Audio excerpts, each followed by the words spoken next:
I don't really like children very much, listeners. I feel I should come clean about this. And I actually have a bit of a track record where children are concerned. I've very nasty habit of kicking them. And It's completely true, by the way.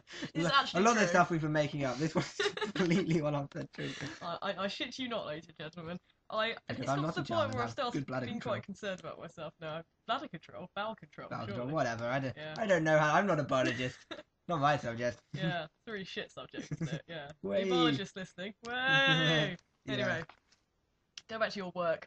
You kicking children. Let's Yeah, like me kicking children. let's go back to that topic. This all started. I mean, I don't know if any of you have met me, or if you have, look out for me. I've got pink hair and very large boots, and it's basically around these very large boots that the story lies. Very large boots tend to make you stride quite a lot. They give you a kind of Puss in Boots swagger, I like to call it. These boots have steel toe caps, so should I connect with anything solid or kind of solid, partially solid, like a child's torso, it would potentially cause quite a lot of damage. So can I first say that none of this was intentional, but it first started a couple of years ago. I was with some mates in Bristol, and I think there's like a tourist information kind of tent thing in Bristol, which is quite crowded, lots of people.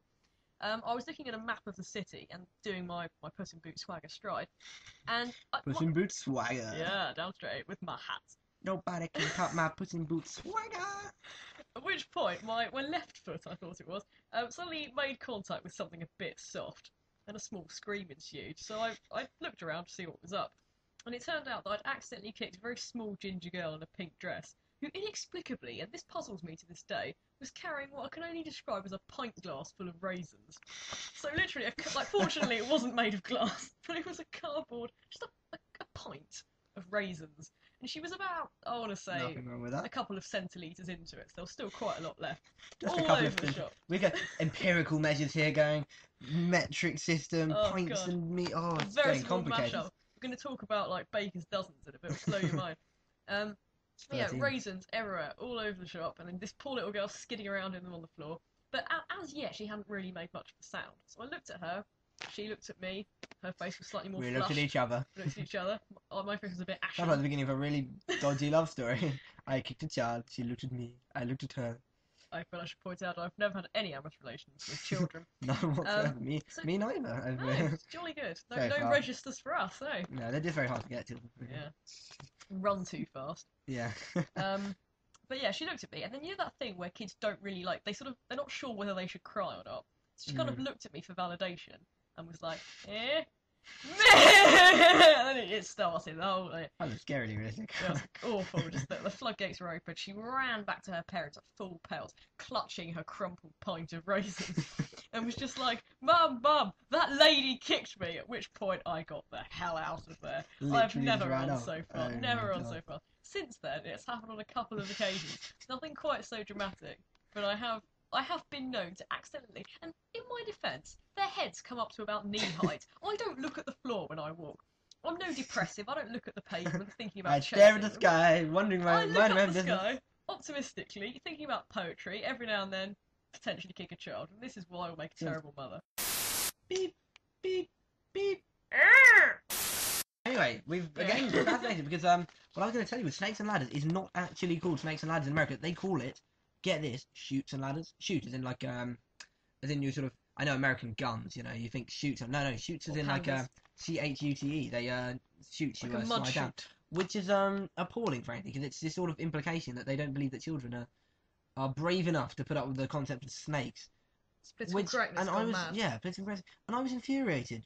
Listeners, because you know political correctness is mad. It's one of those things that, you know, these pampered American little runts, not afraid of snakes, not willing to get eaten by snakes and game of Snakes and Ladders. But I came to think about it, and actually the most depressing thing is the Americans have won, because it actually makes a lot more sense in our game. Because think of it, yeah. So the game Snakes and Ladders. The ladder bit makes sense. You get to the bottom of the ladder and you climb up the ladder. Progression through life, one might say. It's an allegory. But it makes sense. You end up at the top of the ladder, having landed at the bottom. You climb.